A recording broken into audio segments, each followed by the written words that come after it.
Hello and welcome to Catalyst Conversations. Today I am joined by Frucor Suntory CEO Darren Fullerton, who's going to share a little bit about his world and the innovations coming out of the Frucor Suntory business.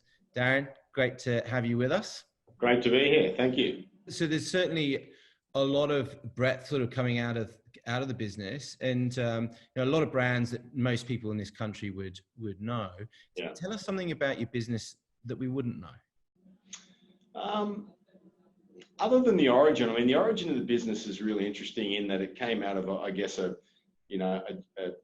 fruit business in New Zealand, and as I said, exploded with the amazing innovation with V. But one of the things that I think people wouldn't know is that the mission of the business actually is to be hungry to make drinks better. And I learned that as I came in, and you can see it in the level of passion that's instilled in the business, and the focus on quality as well. I mean, it's that's not just Frucor; it's all through the Suntory network. That absolute maniacal focus on quality. On sustainability as well, and giving back. And so there's this sort of underpinning notion of, we're here to do good in beverages, not just to go out there and sell brands and make money. And I think that's something that people wouldn't realise about the business. I think a lot of companies struggle with the idea of psychological safety to fail fast and move forward pace-wise. Talk to us a little bit about that innovation process. What's unique about it? Well, the unique elements in Frucor, I think, is actually the people and culture, funnily enough, because there is that attitude, right, that mindset of wanting to be, inventive and creative, and we hire on that basis as well. And we've got all the great facilities when it comes to innovation, great R&D centre. It's all very local as well, which is important. But it's supported again by Suntory's view of the world, which they tend to talk about, that failure is an option, but fear is not, right? And it's easy for a parent company to say that because ultimately the P&L still sits with those that are charged with delivering. But it does give you a bit of license to be a little bit more adventurous, to take, as you say, to test and learn. And I think that's certainly unique in my experience here at Frucor, is that there's a real local, very, very entrepreneurial spirit built into, we separated into R&D and inventions as a separated group together under the sort of chief marketing officer or chief consumer officer function of the business. But it is, again, the mindset and what people bring in our company in that space is they talk about the logic and the magic being a balance. And I think it's real. And look, you've touched on culture a little bit, and when you look at the history and the timeline, in 2009, Frucor became part of Suntory. Yeah. You've got New Zealand and Japanese culture coming together. Yeah. Tell us a little bit about how that works. Yeah, look, I think in the history of that relationship, it's worked really well, particularly when the Suntory approach is very much to, as I said, to be Gemba centric. So they respect the local knowledge and understanding, and so there's a good balance between the autonomy and then the global sort of leverage. So getting that balance right, I think, has been a bit of a success story. And culturally, there's a lot of things that are very aligned. That passion for consumers and brands, passion for being in the detail, close to the market. Very clear on two important fronts. One is people first, and that came through, as I said, during the COVID period. But also giving back to the world. It's a really important Suntory value in how you do business and what you do to give back to communities, to the planet, etc. is really important. So there's a lot of really strong connections and parallels between the cultures. So it's never then a clash of cultures. It's actually just a really good sort of embed between the two. Well, so it sounds like the two are sort of feeding off each other. That sort of Kiwi spirit. That's right. And the Japanese way of that greater good component.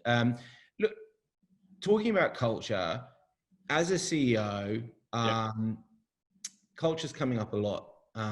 And quite often it's in the context of compliance and governance and risk.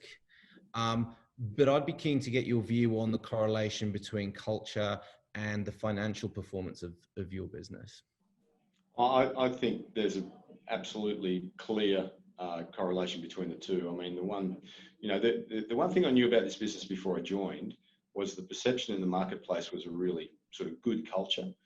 And I came in and I saw engagement numbers that reflected that, and actually the latest engagement numbers have gone up. But it's more than just engagement, it's actually the way that people interact. It's the way that they're accepted, the diversity of thought.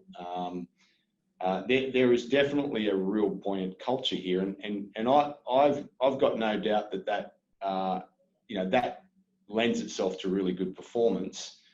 And that's been demonstrated during this COVID period for us too, where we've navigated it particularly well. It's been a really interesting journey, looking at FMCG in particular, where we've seen some organisations in the industry who have high engagement, and as a result, it slowed down the pace of progress because the chasing of a score has encouraged the employees to protect their relationships over the interests of the business. Really and that has inhibited challenging conversations and decision-making to happen the way it should.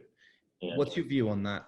Yeah, I agree with that. And I've actually seen, I've seen that, I've read about that. I would, and that's probably why I referenced that winning culture. And I've, even in my discussions that I've had with my executive team here since we started, I've talked about making sure we turn a positive culture into a performance culture. For that point, right? People can be ecstatic about being part of the organisation, but if it's not translating to good business performance, then that's actually not going to be satisfactory to other stakeholders, and it's certainly not to me. And the funny thing is, the more I sort of get to know the people here, I think inherent in their thinking anyway is actually wanting to succeed. In many cases, in most categories, we're a challenger brand. And not everywhere. Like if you go into energy category in New Zealand, we're the market leader, very strong market leader. But just about everywhere else that we show up, where we've got clearly the challenger mindset. So I think it's a really good point. You don't want to have engagement just for engagement's sake. You want people to genuinely understand what drives value, what creates value, and actually to enjoy the outcome that you get. And I think that's what we're trying to do with a slight pivot here. Yeah, right. That's wonderful to hear. And look, you talked about attraction a minute ago. Let's touch on it from a reputational perspective externally. What do you want to be known for? In terms of as an employer. Well, as I said, like the perception already in the marketplace generally is that it's a really good place to work, right? Great place to work, good culture. But we do want to be known for being able to give people the opportunity to be themselves and actually to make a difference in the business. And that's that good relationship, I think, that we have where we've got a reasonably high degree of autonomy, and we're reasonably self-sufficient in a global organisation. But it doesn't, it's not just that. It's the opportunity then beyond that to learn from the rest of Suntory, and there are career opportunities galore in Suntory as well. And so we've had many people, in fact more than any other business unit, I would contend, within Suntory Beverages and Food, go from New Zealand and Australia into the rest of the business.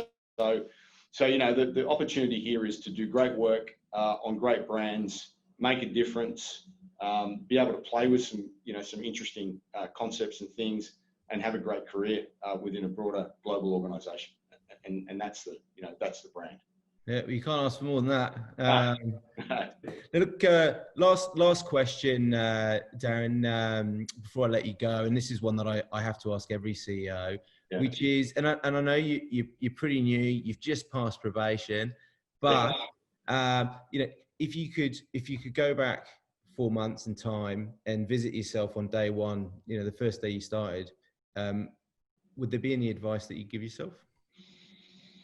Oh, I mean, generally, I've been really happy with the way that I've sort of come into the business, to be honest. But the one thing I would tell myself is don't fool yourself into thinking there's going to be a travel bubble to New Zealand, because I haven't been to New Zealand. 4 months into a couple, so, you know, 70% of the people are in New Zealand, and so what I'm doing in retrospect is needing to consciously, you know, build those connections in New Zealand virtually. That's probably the only thing, because I was, like everyone else, thinking at one stage there, you know, probably towards the end of April into early May, thinking, okay, well, by June we're going to be in a situation where at least Australia and New Zealand open up, but that clearly hasn't happened, and it doesn't look like happening anytime soon. So yeah, I've got to work a bit harder now on making sure that my connections in New Zealand are strengthened, and my understanding of all of the sort of moving parts in the New Zealand operation, because I live and breathe it in Australia every day, and it's quite easy. We've been back in the office for weeks and weeks and weeks, and so yeah, that would be the only thing, is to start on that basis. It's got to be quite a frustration to not be able to connect physically, you know, and I think part of what everyone's sort of going through at the moment is learning, you know, how do you build chemistry and maintain energy through a camera? And made more difficult by the fact that I've got half of my executive leadership team in Australia and half in, or a little under half in New Zealand, right? So as a new executive team, where they're getting to know me, we're reforming.